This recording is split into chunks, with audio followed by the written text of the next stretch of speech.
મિત્રો વિડીયો થોડો લાંબો છે પણ અંત સુધી જોશો ને તો આપના હૃદયમાં પડેલી આયુર્વેદ પ્રત્યેની અમુક ભ્રામક માન્યતાઓ તૂટશે, ગ્રંથિ તૂટશે અને આયુર્વેદ પ્રત્યે આપના મનમાં એક વિશ્વાસ બંધાશે।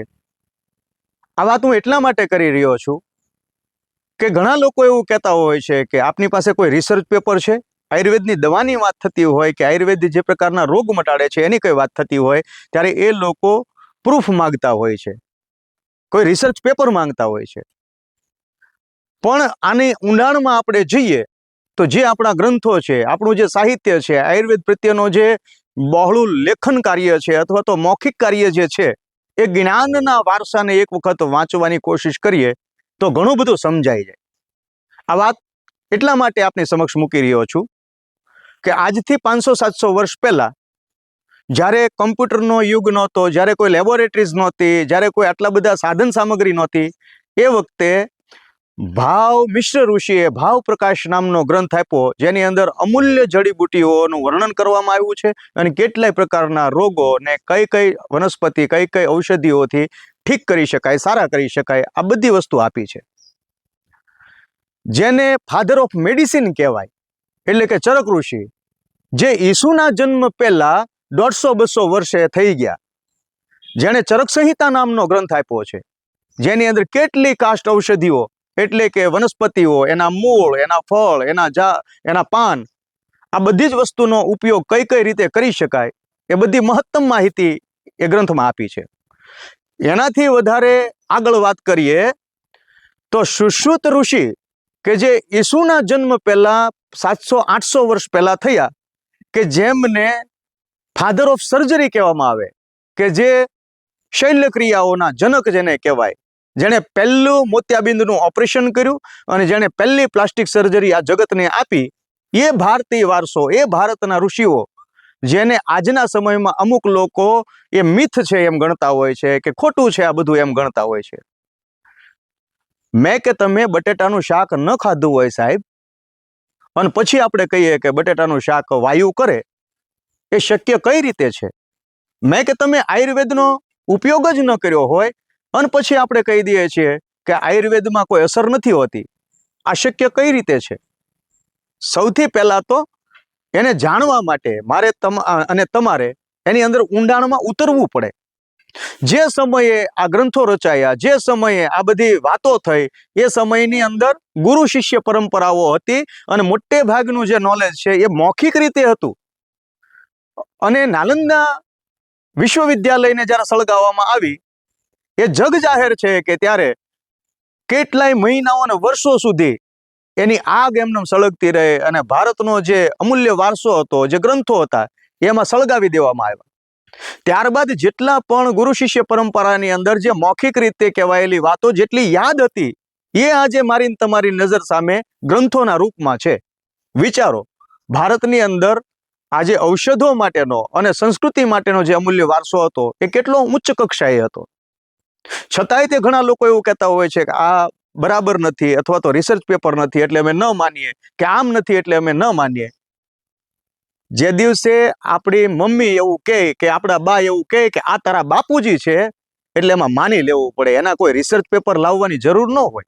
એમ સંતો જે હતા, આયુર્વેદના જે ઋષિઓ હતા, એ લોકોએ જે વસ્તુ કહેલી હતી એ બધી વસ્તુઓને મારે તમારે માની લેવી પડે।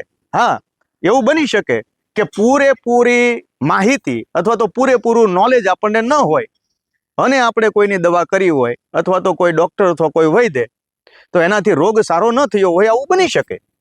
પણ એનો મતલબ એ તો નથી ને કે એ બધી વસ્તુ ખોટી છે।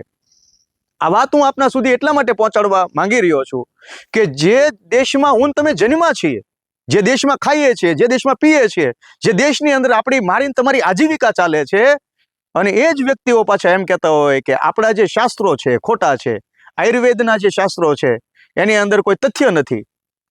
અરે તો શું કામ ને યાર, નાના નાના બાળકો હોય છે એને શરદી ઉધરસ કે ખાંસી આવે ત્યારે શા માટે કહો છો કે હળદર ને અજમા નાખેલું દૂધ પીવડાવજો? શા માટે તમને કોઈને શરદી થાય છે એ વખતે તુલસી, આદુ, મરી અને એમાં મધ નાખીને ઉકાળો કરીને પીવો છો? એ પણ બધું આયુર્વેદ છે। અરે રસોડામાં વપરાતી એક એક વસ્તુ, હળદર, અજમા, મરી, મીઠું, મસાલા, આ બધી જ વસ્તુ એ આયુર્વેદની દેન છે.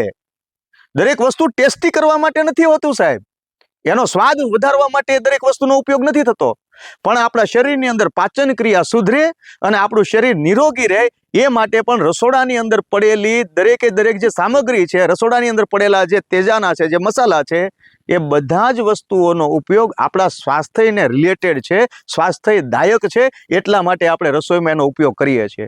એની એ જ વસ્તુને આહારમાંથી કાઢી અને ઔષધ તરીકે જ્યારે ઉપયોગમાં લેવામાં આવે ત્યારે એ આયુર્વેદિક દવા તરીકે કામ કરતું હોય છે.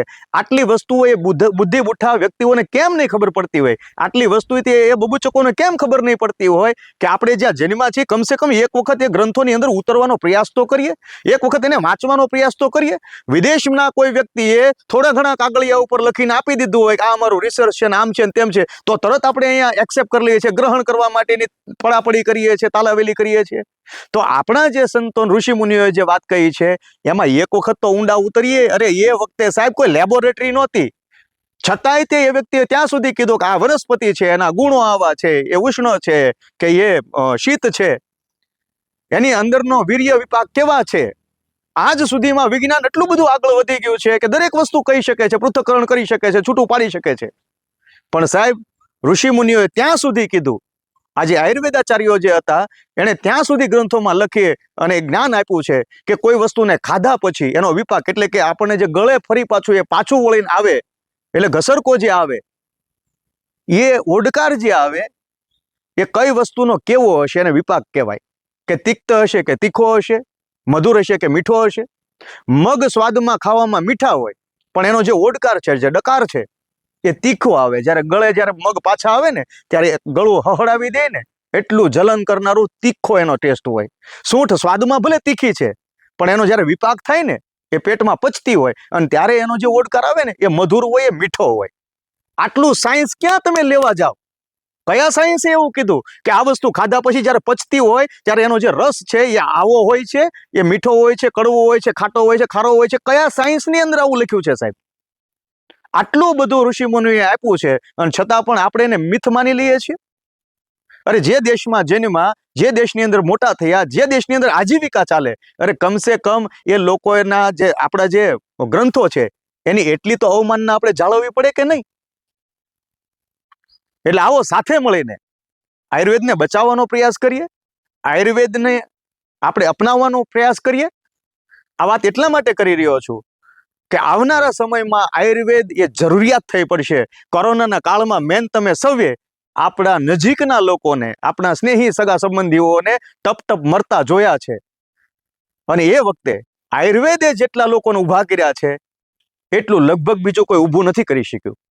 હા, એલોપેથી એમાં સામેલ હતી, આપણે ના ન કહી શકીએ, પણ જે લોકોએ ઘરે ઉકાળાઓ પીધા, જે લોકોએ પોતે સાવચેતી રાખી, એ લોકો બીમાર પણ ઓછા પડ્યા છે. અને આયુર્વેદ એ કોઈ પથી નથી સાહેબ, આયુર્વેદ તો જીવન જીવવા માટેનો રસ્તો છે, જીવન જીવવા માટેની એક પદ્ધતિ છે. બીજું કાંઈ કરીએ કે ન કરીએ પણ આપણને જે વાતની પૂરેપૂરી ખબર ન હોય એ વાતને વખોડવાનો મને તમને કોઈને અધિકાર નથી. એટલે પહેલા જાણીએ, સમજીએ અને પછી એના વિશે કાંઈ બોલીએ. અને જો આપણે જાણતા ન હોઈએ તો મૌન ધારણ કરી લઈએ. બસ, વધારે વિશેષ કશું કહેવું નથી. આપને જો આ વાત ગમતી હોય તો વધારે લોકો સુધી આ વિડીયોને પહોંચાડવાનો પ્રયાસ કરો. બાકી આપ સૌ જાગૃત છો, આપ સૌ સમજદાર છો. યથે ઈચ્છસી તથા કરું. જય આયુર્વેદ, જય ધન્વંતરી.